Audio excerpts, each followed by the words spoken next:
میں نے بیٹا جنم دیا تھا۔ میں سرکاری ہسپتال کے بستر پر لاوارث پڑی تھی کیونکہ یہ بچہ ناجائز تھا۔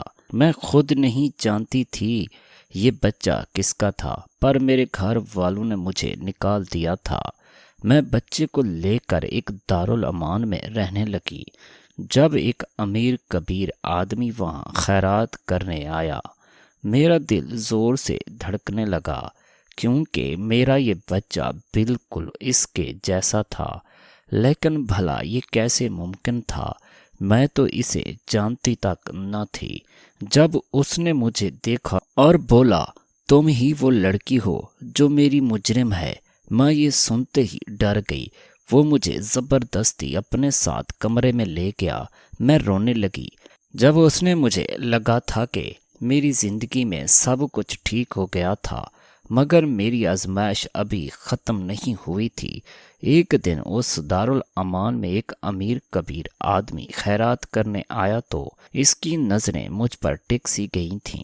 میں بھی اس کو دیکھ کر حیران رہ گئی تھی کیونکہ اس کی شکل میرے بچے سے ملتی تھی۔ میں تو یہ بھی نہیں جانتی تھی کہ میرے بچے کا باپ کون تھا۔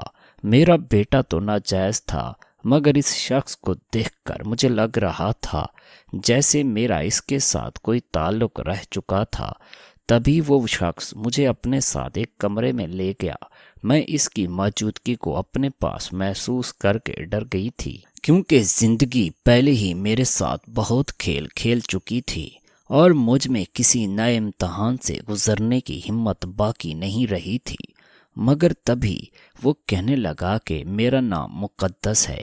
میرا تعلق پاکستان کے شہر سیالکوٹ سے ہے، جہاں میں اپنی بڑی بہن اور اماں ابا کے ساتھ رہتی تھی۔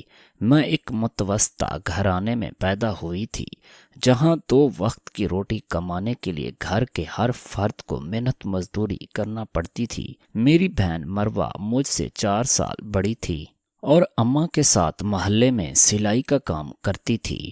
ابا ایک چھوٹے سے کارخانے میں محنت مزدوری کر کے کچھ پیسے کما لیتے تھے جس سے ہمارا گزارا بمشکل ہو جاتا تھا۔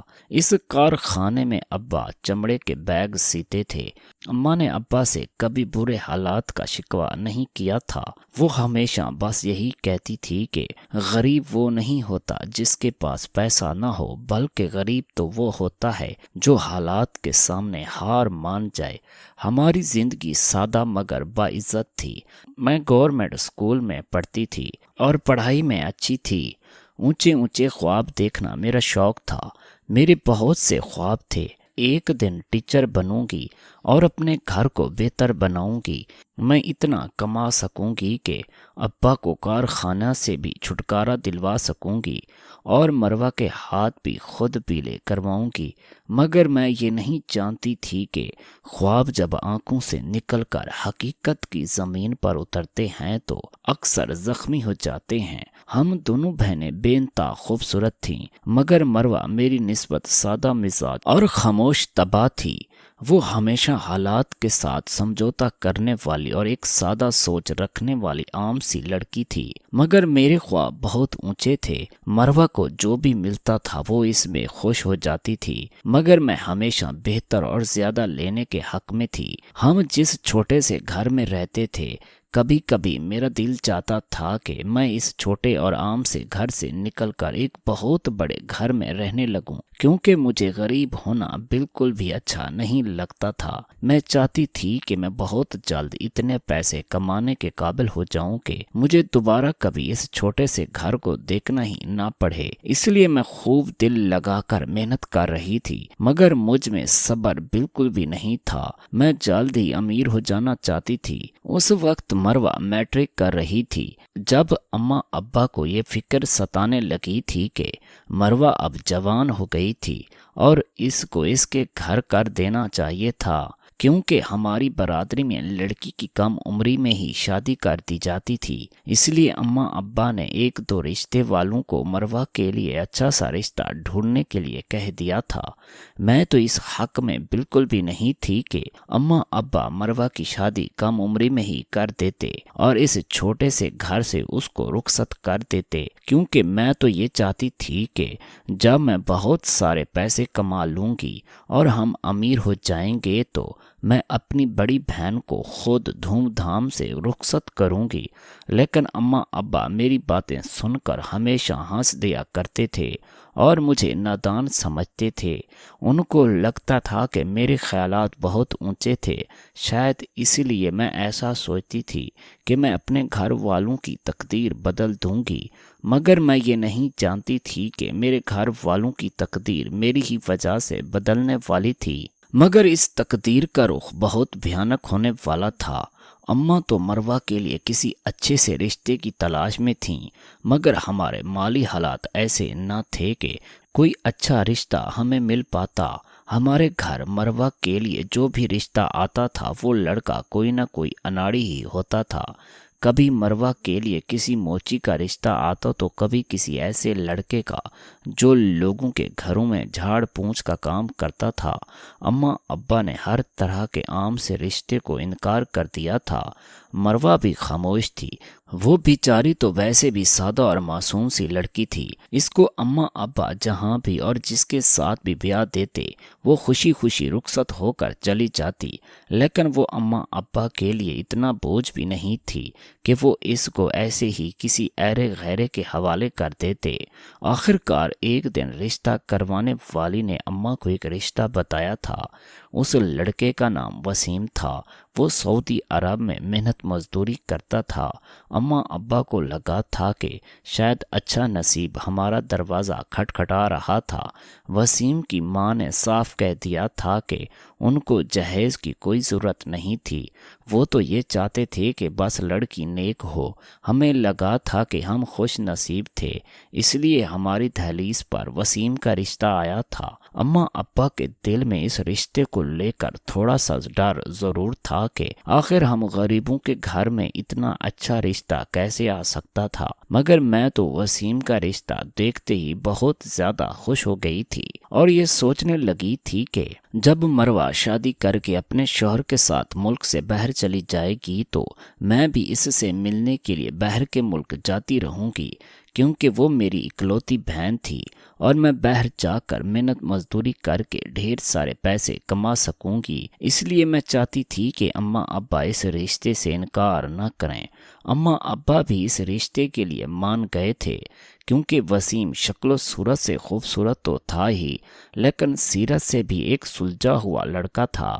اس کی فیملی بھی چھوٹی سی ہی تھی اور سب سے بڑی بات یہ تھی کہ وہ لوگ ہم سے کسی بھی جہیز کا مطالبہ نہیں کر رہے تھے۔ میں بہت خوش تھی اور نہ جانے کیا سوچنے لگی تھی۔ مجھے لگا تھا کہ جب مروہ کی شادی وسیم سے ہو جائے گی تو ہم بہت جلد امیر ہو جائیں گے اور ہمارے گھر کے حالات بھی بدل جائیں گے۔ کسی حد تک تو میں بالکل بھی ٹھیک ہی تھی، ہمارے گھر کے حالات بدلنے تو والے ہی تھے، مگر میں یہ نہیں جانتی تھی کہ ان کا رخ کس سمت جانے والا تھا۔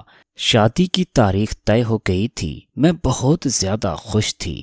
جب بھی وسیم کے گھر والے آتے تو میں بھاگ بھاگ کر ان کی خدمتیں کرتی۔ مجھے اس بات کی پرواہ نہیں تھی کہ مروہ میری اکلوتی بہن تھی اور شادی کے بعد مجھ سے بہت دور جانے والی تھی۔ مجھے غرض تھی تو صرف اس بات کی کہ مروہ کی شادی ایک ایسے لڑکے کے ساتھ ہو رہی تھی جو ہم سے امیر تھا۔ آخر کار مروہ کی شادی سادگی سے ہو گئی اور وسیم کے گھر رخصت ہو کر چلی گئی جو لاہور میں تھا۔ وسیم شادی کے لیے چھٹی لے کر پاکستان آیا ہوا تھا، مگر وسیم شادی کے ایک ہفتے بعد ہی واپس سعودی عرب چلا گیا تھا اور اب 2 سال تک اس کی واپسی ممکن نہ تھی۔ جب وسیم سعودی عرب واپس چلا گیا تو مروہ بھی واپس ہمارے پاس آ گئی تھی۔ مگر مجھے مروہ کو دیکھ کر خوشی بالکل بھی نہیں ہوئی تھی، بلکہ میں تو اس کو گھر میں دیکھ کر ایک دم سی اداسی ہو گئی تھی۔ وہ واپس کیوں آ گئی تھی اور وسیم کے ساتھ سعودی عرب کیوں نہیں چلی گئی تھی؟ کیونکہ جب تک وہ سعودی عرب نہیں جا سکتی تھی میں بھلا اس کے پاس کیسے جا سکتی تھی؟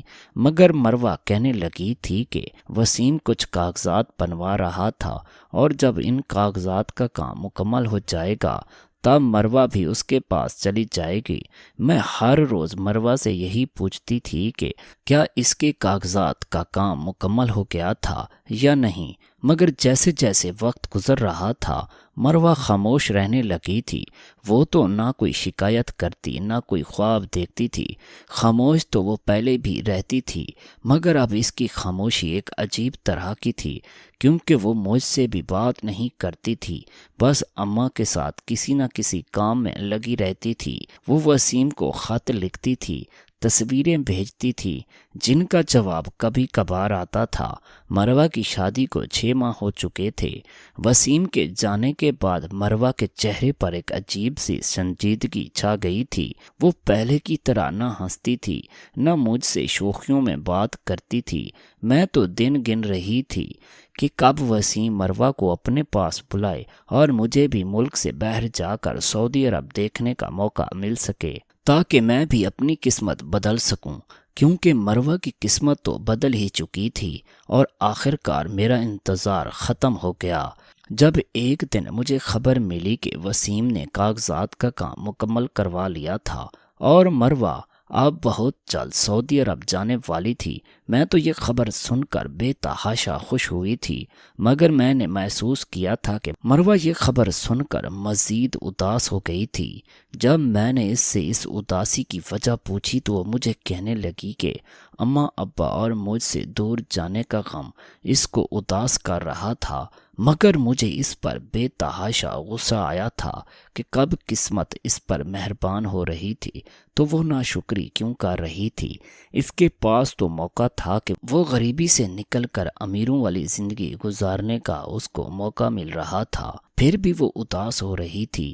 اداس صرف وہ نہیں تھی بلکہ جیسے جیسے اس کے جانے کے دن قریب آ رہے تھے اماں ابا بھی اداس ہونے لگے تھے، مگر مجھے سب پر بے تحاشا غصہ آتا تھا۔ آخرکار وہ دن آ ہی گیا جب مروہ نم آنکھوں کے ساتھ ہم سب کو چھوڑ کر وسیم کے پاس سعودی عرب چلی گئی تھی۔ اس دن اماں ابا کی آنکھوں میں بھی آنسو تھے، مگر میرے چہرے پر مسکراہٹ تھی اور آنکھوں میں وہی خواب جو میں ہمیشہ سے دیکھتی آئی تھی، امیر ہونے کے اور گھر کے حالات کو بدل کر رکھ دینے کے۔ میں نے جاتے ہوئے مروہ کو یہی کہا تھا کہ مجھے بھی اپنے پاس بلا لینا، کیونکہ مجھے بھی باہر کے امیروں والی زندگی دیکھنی ہے، مگر مروہ مجھے کہنے لگی تھی کہ وہ تو مجھ سے اور اماں ابا سے دور بالکل نہیں جانا چاہتی، مگر میں ایسی خواہش کر رہی تھی۔ مجھے تو خوش ہونا چاہیے تھا کہ میں اماں ابا کے پاس تھی، مگر مجھے اس وقت اس کی بات کی کوئی پرواہ نہیں تھی۔ میں تو صرف اور صرف باہر کے ملک کا پیسہ کمانا چاہتی تھی تاکہ امیر ہو سکوں اور غریبوں والی زندگی سے نکل کر ایک بڑے سے گھر میں اپنی زندگی گزار سکوں، جیسا کہ میں ہمیشہ فلم اور ڈراموں میں دیکھتی آئی تھی۔ اس وقت ہمارے گھر میں کسی کے پاس موبائل فون نہیں تھا، بلکہ ہمارے محلے میں جو لوگ رہتے تھے صرف ان کے پاس ہی موبائل فون ہوتا تھا۔ ان میں سے ہی ایک گھر عالیہ کا تھا جو میری سکول کی دوست تھی اور وہ امیر تھی، اس لیے اس کے پاس اپنا موبائل فون تھا۔ میں ہر روز عالیہ کے گھر جاتی تھی اور اس کے فون سے مروہ سے بات کیا کرتی تھی اور اس سے ہمیشہ ایک ہی بات کہتی تھی کہ وہ مجھے اپنے پاس بلا لے۔ میں نے مروہ سے کبھی یہ پوچھا ہی نہیں تھا کہ باہر کی زندگی کیسی تھی، کیا وہ باہر جا کر خوش بھی تھی یا نہیں، کیا اس کو ہماری یاد آتی بھی تھی یا نہیں، بلکہ میں تو اس کو ہمیشہ ایک ہی بات کہتی تھی، وہ جتنی جلدی ہو سکے مجھے اپنے پاس بلا لے، کیونکہ میں غریبوں والی زندگی گزار کر تنگ آ چکی تھی اور اس کے پاس جانا چاہتی تھی۔ میری بات سن کر مروہ کے ساتھ عالیہ بھی بہت حیران ہوئی تھی اور مجھے سمجھاتی تھی کہ بہر کی زندگی اتنی آسان نہیں تھی جتنا کہ میں سوچتی تھی، کیونکہ اس کے ابا بھی بہر کے ملک میں ہی نوکری کرتے تھے، مگر مجھے ایسا لگتا تھا جیسے بہر کی زندگی اس زندگی سے تو بہت بہتر تھی جو کہ میں اس چھوٹے سے گھر میں گزار رہی تھی۔ میں ہر روز مروہ سے ایک ہی بات کہتی تھی کہ وہ بس کسی طرح مجھے اپنے پاس بلائے۔ میں اس کے پاس جا کر ہر طرح کا کام کرنے کے لیے تیار تھی جس میں ڈھیر سارے پیسے کما سکتی تھی، مگر میں یہ نہیں جانتی تھی کہ مروہ کے ساتھ ہونے والی میری سب باتیں عالیہ کے علاوہ اس کا بھائی بھی سن رہا تھا اور ایک شیطانی پلان بنا رہا تھا جس سے نہ صرف میری بلکہ میرے گھر والوں کی بھی عزت خراب ہونے والی تھی۔ میں اس بات سے بالکل انجان تھی کہ عالیہ کا بھائی عاصم میرے بارے میں کیا سوچ رکھتا تھا۔ میں تو بس ہر روز عالیہ کے سامنے بیٹھ کر مروہ سے اپنے دل کی بات کیا کرتی تھی اور عاصم میری باتیں سن کر میرے ہی خلاف ایک جال بننے میں لگا ہوا تھا۔ جب مروہ کو سعودی عرب گئے 5 مہینے گزر گئے تو مروہ نے خوشخبری سنائی کہ وہ ماں بننے والی ہے اور میں خالہ۔ یہ سن کر میں خوش تو ہوئی تھی، مگر میری سب سے بڑی خوشی صرف اس میں تھی کہ میں بہر کے ملک جاؤں اور عیش و عشرت والی زندگی گزاروں جس کے خواب میری آنکھوں میں بچپن سے ہی تھے۔ اور عالیہ کا طرز زندگی دیکھ کر وہ دن بدن پروان ہی چڑھ رہے تھے۔ مروہ کے ماں بننے کے بارے میں عاصم کو بھی معلوم ہو گیا تھا، تب اس کے ہاتھ وہ وجہ لگ گئی تھی جب وہ مجھے استعمال کر سکتا تھا۔ مروہ کے ماں بننے کی خوشخبری نے تو جیسے پورے گھر میں خوشی کی لہر دوڑا دی تھی۔ اماں تو سجدے میں گر پڑی تھیں، اماں کی آنکھوں میں بھی نمی تھی اور میں خوشی سے پھولے نہیں سما رہی تھی۔ مگر میری خوشی کی وجہ مروہ کا ماں بننا نہیں تھا، میری خوشی تو کچھ اور تھی۔ اب میرا مروہ کے پاس جانا آسان ہو جائے گا۔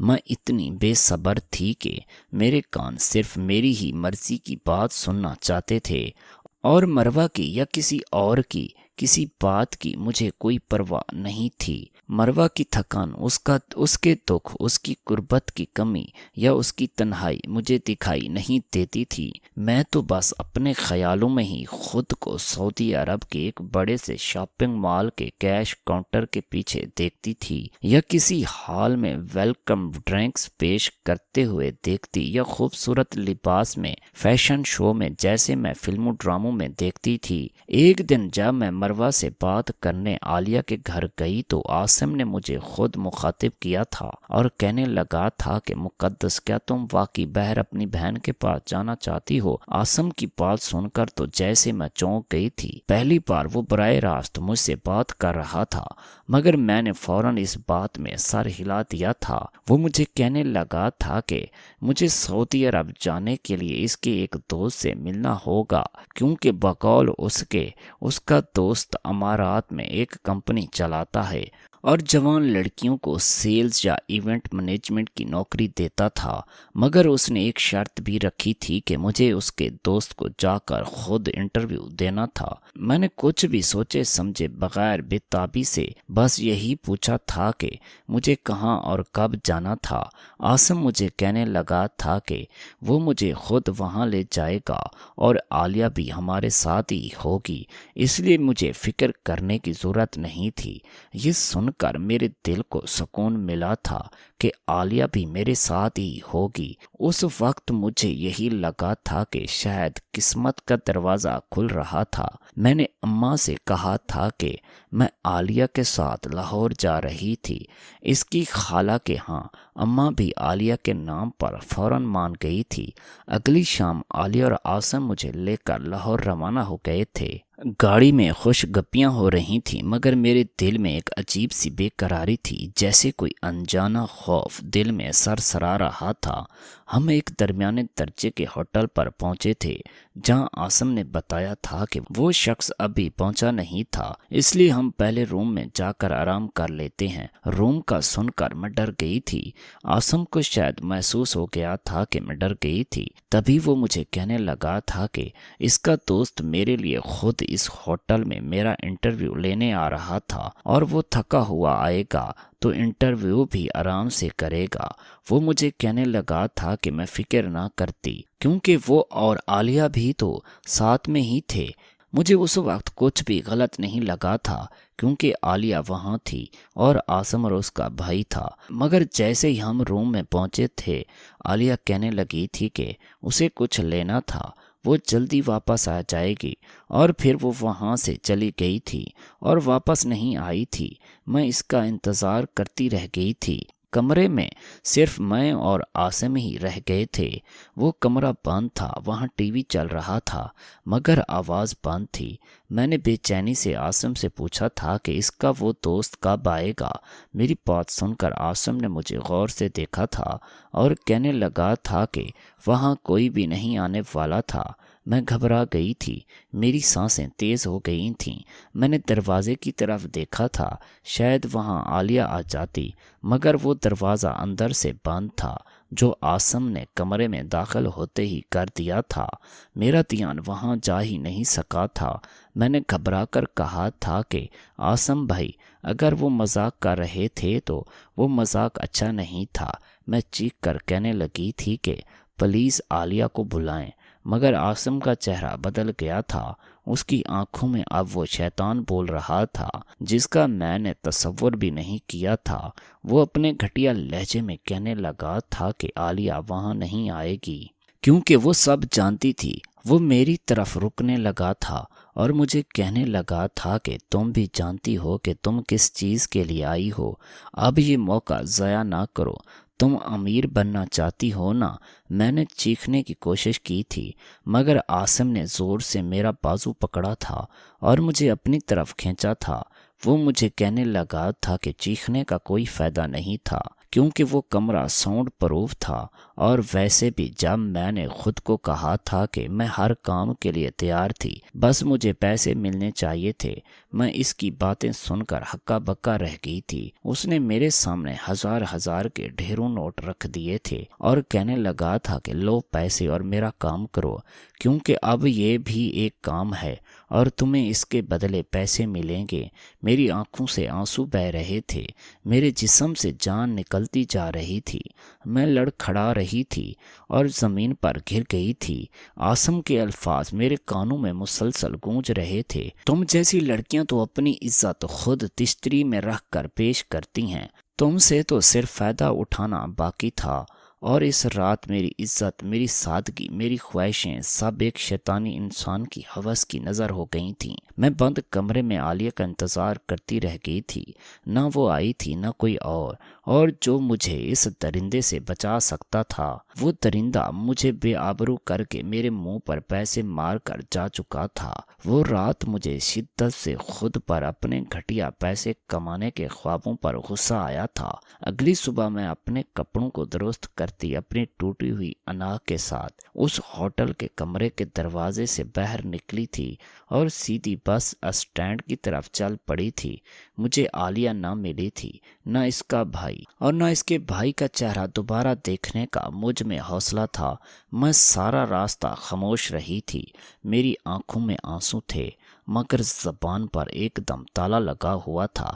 جب میں گھر پہنچی تو اماں مجھے کہنے لگی تھی کہ کیا میری طبیعت ٹھیک نہیں تھی۔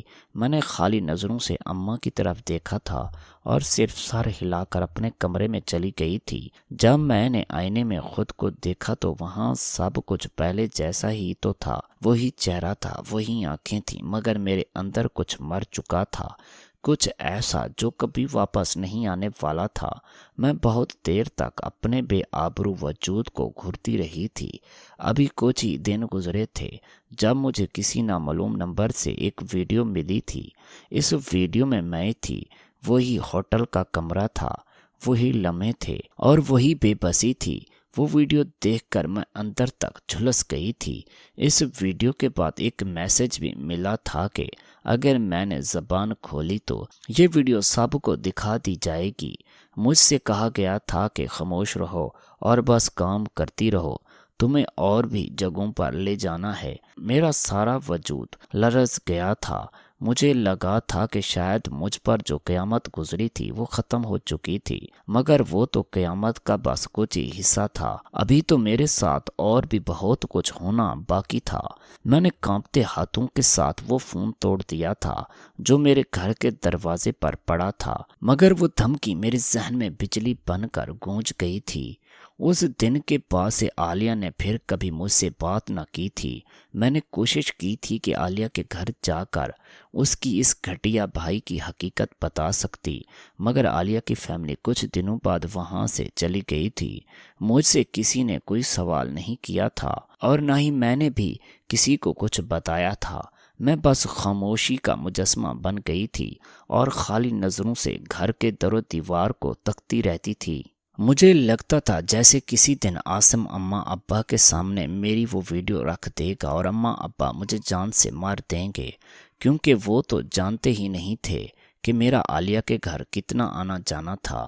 میرا ہر دن ڈر سے لرزتے ہوئے گزرتا تھا۔ میں ذرا سی آہٹ پر ڈر جاتی تھی۔ ہر آہٹ پر مجھے ایسا لگتا تھا کہ وہ عاصم تھا۔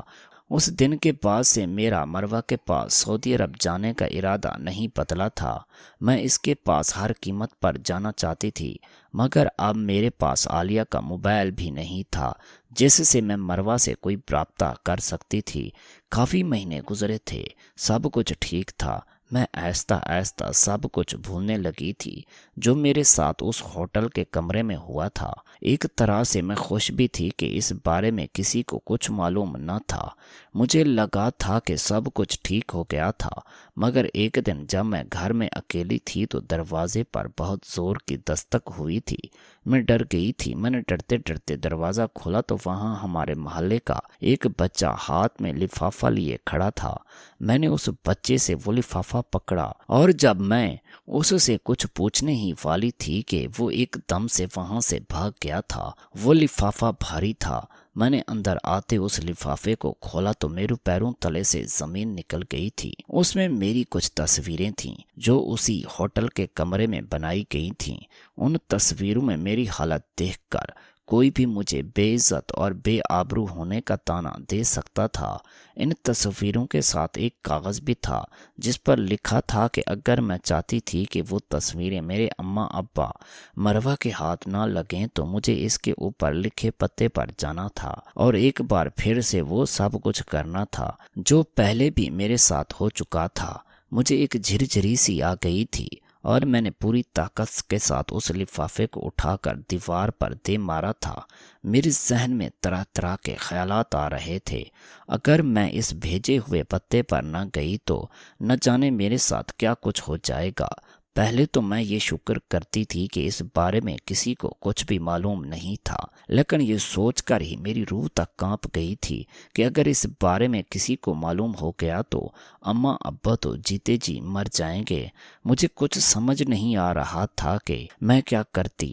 میں نے اس لفافے کو آگ لگا دی، پانی میں بہا دیا اور یہ سوچ کر مطمئن ہو گئی تھی کہ میں دوبارہ ویسا کوئی کام نہیں کروں گی جس کی وجہ سے مجھے پچھتانا پڑے۔ میں نے بہت مشکل سے خود کو پرسکون کیا تھا اور گزرے ہوئے دنوں کو بھولنے کی کوشش کرنے لگی تھی۔ مجھے لگا تھا کہ اس لفافے کو جلا دینے سے میری مشکلات ختم ہو گئی تھیں۔ جب کافی دن گزرے تو ایک دن ایک اور رنگ کا لفافہ میرے گھر کی دہلیز پر پڑا ہوا تھا۔ جب میں نے وہ لفافہ کھولا تو میں خوشی سے اچھل پڑی تھی کیونکہ وہ لفافہ مروہ نے بھیجا تھا۔ اس لفافے میں ایک نیلے رنگ کا کاغذ تھا اور اس میں لکھا تھا کہ اب اس کی ڈلیوری کے آخری دن تھے اور اس کو میری ضرورت تھی کیونکہ وہ گھر کے سب کام اکیلی نہیں کر سکتی تھی اور وسیم ڈیوٹی پر ہوتا تھا۔ اس کو آرام کی ضرورت تھی اور کسی اپنے کی ضرورت تھی جو اس کا خیال رکھ سکتا، اس لیے وہ مجھے اپنے پاس بلانا چاہتی تھی۔ میں تو خوشی سے جھومنے لگی تھی، اور اس ہوٹل میں گزرنے والی وہ بھیانک رات اور عاصم کی طرف سے ملنے والا وہ لفافہ، سب کچھ ہی تو نکل چکا تھا۔ اس وقت اگر میرے ذہن میں کچھ چل رہا تھا تو صرف یہ کہ میں بہت جلد مروہ کے پاس جانے والی تھی اور میرے خواب بہت جلد پورے ہونے والے تھے۔ میں ایک بار پھر سے وہ سب خواب دیکھنے لگی تھی جو عاصم کے میری زندگی میں آ جانے کے بعد سے تھم سے گئے تھے۔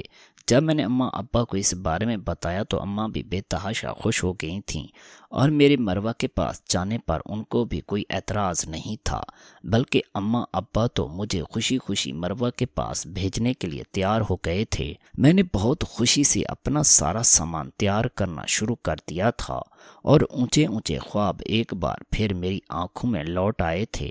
میں وہ سب کچھ سوچنے لگی تھی کہ مجھے مروہ کے پاس جا کر کیا کچھ کرنا تھا اور کس طرح سے ڈھیر سارے پیسے کمانے تھے۔ جس دن میں اس لفافے پر لکھے ہوئے پتے پر جانے والی تھی، ابا بہت خوشی خوشی مجھے چھوڑنے جا رہے تھے، اور ایک بڑی سی بلڈنگ تھی جہاں سے مجھے اپنا پاسپورٹ اور دوسرے کاغذات لینے تھے، کیونکہ مروہ مجھے پہلے ہی بتا چکی تھی کہ میرے سارے کاغذات کا کام وسیم نے مکمل کروا دیا تھا، اور مجھے وہ بس سب کاغذات ایک بڑی سی بلڈنگ میں جا کر لینے تھے، اور اس کے بعد ایئرپورٹ پر جانا تھا جہاں سے میں مروہ کے پاس جا سکتی تھی۔ مجھے لگا تھا جیسے میں ہواؤں میں اڑ رہی تھی۔ میری زندگی کا سب سے بڑا مقصد پورا ہونے والا تھا۔ سب کچھ بالکل ٹھیک ہو رہا تھا۔ اس بڑی سی بلڈنگ میں میں ابا کے ساتھ ہی گئی تھی، اور ایک آدمی سے ملنے کے بعد میرے سارے کاغذات مل گئے تھے۔ چند ہی دنوں کے بعد میری فلائٹ تھی اور مجھے لاہور سے سعودی عرب جانا تھا۔ اماں ابا مجھے مروہ کے پاس بھیجنے سے تو خوش تھے، مگر ان کی آنکھوں میں ایک نمی تیر رہی تھی، کیونکہ ایک بیٹی تو پہلے ہی سے دور جا چکی تھی، اور میں بھی شاید ان کے ہاتھوں سے نکلنے والی تھی۔ اس دن میں بہت خوش ہو کر تیار ہوئی تھی۔ ابا مجھے ایئرپورٹ پر چھوڑ آئے تھے، اور میں خوشی خوشی جہاز کی طرف جانے ہی والی تھی کہ جب ایک آدمی نے آ کر مجھے روکا تھا اور مجھے کہنے لگا تھا کہ میرے سامان کی تلاشی لینا رہ گیا تھا۔ میں مطمئن ہو کر اس کے ساتھ چل پڑی تھی، کیونکہ اتنا تو مجھے معلوم تھا کہ یہ بھی سفر کا ایک ضروری حصہ تھا، مگر اس آدمی کے ساتھ جانا میری سب سے بڑی بھول تھی۔ وہ مجھے لے کر ایک کمرے میں گیا تھا جہاں میرے سامنے وہی گھٹیا چہرہ لیے کھڑا تھا۔ میری روح تک کانپ گئی تھی۔ میرے پاس واپسی کا کوئی راستہ نہیں بچا تھا۔ میں نے وہاں سے بھاگنے کی کوشش کی تھی، مگر اس آدمی نے مجھے زور سے پکڑ لیا تھا جو مجھے لے کر عاصم کے پاس آیا تھا۔ میری آنکھوں کے سامنے ہوٹل کا وہی منظر گھوم گیا تھا جس کو میں بھولنے کی کوشش کر رہی تھی، مگر عاصم کی بات سن کر میرے رہ سے اوسان بھی خطا ہو گئے تھے۔ وہ مجھے کہنے لگا تھا کہ اس نے مجھے بہت آرام سے اپنے پاس بلایا تھا کسی بچے کے ہاتھ وہ لفافہ بھیج کر، مگر میں نے اس کو نظر انداز کر دیا تھا۔ تب اس کو یہ قدم اٹھانا پڑا تھا کہ اس کو مروہ کے نام کا لفافہ بھیجنا پڑا تھا، کیونکہ وہ جانتا تھا کہ میں مروہ کی کسی بھی بات سے انکار نہیں کر سکوں گی، اور ایسا ہی تو ہوا تھا۔ میں اس لفافے پر اندھا یقین کر کے اس کے سامنے کھڑی تھی۔ اماں ابا کو تو یہی لگا تھا کہ میں مروہ کے پاس جا چکی تھی، اس لیے وہ مجھے تلاش کرنے نہیں آ سکتے تھے۔ اس دن کے بعد سے ہر دن مجھ پر ایک نئی قیامت ڈھائی جاتی تھی۔ مجھے ایک تاریک کمرے میں بند کر دیا جاتا تھا، اور نہ جانے کون کون آ کر مجھے اپنی ہوس کا نشانہ بناتا تھا، اور عاصم بھی ان میں سے ایک ہی تھا۔ میں ہر روز درد سے تکلیف سے چیختی چلاتی رہتی تھی، مگر جیسے جیسے وقت گزرتا گیا مجھے یہ یقین ہوتا چلا گیا تھا کہ اس تاریک کمرے میں میری مدد کو کوئی بھی نہیں آنے والا تھا، مجھے کوئی بھی بچانے والا نہیں تھا۔ میری قسمت میں جو اذیت لکھ دی گئی تھی مجھے اس اذیت سے کوئی بھی نہیں روک سکتا تھا۔ میں ہر روز اپنے مرنے کی دعا کرتی تھی، مگر قسمت میرے لیے ہر قدم پر ایک نیا امتحان تیار رکھتی تھی۔ مجھے نہ جانے کون کون سی دوائیاں دے کر بے ہوش کر دیا جاتا تھا۔ کبھی کبھار میری آنکھیں کھلتی تو کمرہ تاریک ہوتا، یا اگر کبھی روشن بھی ہوتا تو میں اپنے سامنے موجود چہروں کو پہچان نہ پاتی تھی۔ آخر ایک دن قسمت کو مجھ پر ترسی آ گیا تھا، جب ان لوگوں نے مجھے لاوارثوں کی طرح کسی سڑک کے کنارے پھینک دیا تھا۔ شاید ان کا دل مجھ سے بھر گیا تھا۔ میں ان کے کسی کام کی نہیں رہی تھی۔ جب مجھے ہوش آیا تو میرے جسم میں جان نہیں تھی۔ مجھے کچھ لوگوں نے پانی پلایا اور مجھ سے میرا نام پتہ اور پوچھنے لگے۔ مجھے ان لوگوں کو اپنے ابا کا نام اور پتہ بتانا ہی پڑا تھا، کیونکہ میں اپنے اماں ابا کے پاس واپس جانا چاہتی تھی۔ مروہ کے پاس جانے کا خیال میرے دل و دماغ سے نکل گیا تھا۔ میں دوبارہ مروہ کے پاس جانے کا سوچ بھی نہیں سکتی تھی، چاہے وہ مجھے خود ہی فون کر کے کیوں نہ بلاتی۔ میرے جسم پر موجود کپڑے بس نام کے ہی رہ گئے تھے، کیونکہ وہ بری طرح سے پھٹ چکے تھے اور میرے پورے جسم پر زخموں کے نشانات تھے۔ کوئی بھی میری حالت دیکھ کر اندازہ کر سکتا تھا کہ میرے ساتھ کیا کچھ ہو چکا تھا۔ جب میں اماں ابا کے پاس پہنچی تو ان کی آنکھیں پھٹی کی پھٹی رہ گئی تھیں۔ اماں تو مجھے دیکھتے ہی اونچا اونچا رونے لگی تھی اور بار بار اپنے سینے پر ہاتھ مارتی تھی۔ ابا تو ایک لفظ تک نہیں بول سکے تھے، ان کو جیسے سانپ سونگھ گیا تھا۔ ان کی خاموشی بہت گہری تھی۔ مجھے لگا تھا کہ شاید اماں ابا میرے ساتھ ہمدردی کریں گے، مگر جب کچھ دن گزرے تو میری طبیعت بوجھل ہونے لگی اور مجھے متلیاں ہونے لگیں، جس کا مطلب صاف تھا کہ میں حاملہ تھی۔ ابا آگے بڑھے اور میرے منہ پر ایک زوردار تھپڑ لگایا اور مجھے کہنے لگے کہ اس لیے میں تجھے منع کرتا تھا کہ امیر لوگوں سے دوستی نہ کیا کرو۔ مجھے ابا کی بات کی کچھ بھی سمجھ نہیں آئی تھی۔ تب ابا نے ایک لفافہ میرے منہ پر دے مارا تھا، جس میں میری آسم کے ساتھ غیر اخلاقی تصاویر تھیں، جن کو دیکھ کر میں نظریں چرا گئی تھی۔ ابا جانتے تھے کہ میرا عالیہ کے گھر آنا جانا تھا اور وہ مجھے منع کرتے رہ جاتے تھے، مگر میں ضد کر کے اس کے گھر چلی جاتی تھی۔ ابا کو لگا تھا کہ میں آسم کے ساتھ جان بوجھ کر منہ کالا کر کے آئی تھی۔ میں ان کو اپنی صفائیاں دیتی رہ گئی تھی، مگر کسی نے میری بات کا یقین نہیں کیا تھا۔ میرے ساتھ کیا ہوا تھا؟ اوپر سے میرا بڑھتا ہوا پیٹ مجھے مزید رسوائی میں مبتلا کر رہا تھا۔ ابا نے مجھے دھکے دے کر اپنے گھر سے نکال دیا تھا، کیونکہ وہ نہیں چاہتے تھے کہ میری وجہ سے لوگ ان پر انگلیاں اٹھاتے۔ میں اپنا لاغر وجود لے کر در در پھرنے لگی تھی۔ کوئی بھی مجھے اپنے ساتھ رکھنے کے لیے تیار نہیں تھا۔ میں کبھی سڑک کے کنارے سو جاتی، کبھی کسی پارک میں پڑے بینچ پر سو جاتی، جہاں پر میرے جیسی ہی اور بھی بہت سے بیکاری عورتیں سو رہی ہوتی تھیں۔ میں بھیک مانگ کر اپنا گزارا کر رہی تھی۔ امیر ہونے کے سب خواب ایک تلخ حقیقت کا روپ دھار کر میرے بچے کھچے وجود کو نوچ رہے تھے۔ مجھے کچھ نہیں معلوم تھا کہ میرے اماں ابا کیسے تھے اور یا مروہ کیسی تھی۔ مجھے تو صرف اس بات پر شرمندگی تھی کہ میں نے آسم کے بارے میں پہلے ہی اپنے ماں باپ کو کیوں نہیں بتا دیا تھا مگر اب کچھ نہیں ہو سکتا تھا۔ جب میرے بچے کی پیدائش کا وقت آیا تو نہ جانے مجھے کون عورتیں ایک سرکاری ہسپتال میں چھوڑ گئی تھی، جہاں پر میں نے ایک بیٹے کو جنم دیا تھا۔ میں نہیں جانتی تھی کہ اس بچے کا باپ کون تھا، مگر وہ بچہ بے حد معصوم تھا۔ اس کو دیکھ کر میں اپنے اوپر گزرنے والی ہر قیامت کو بھول چکی تھی۔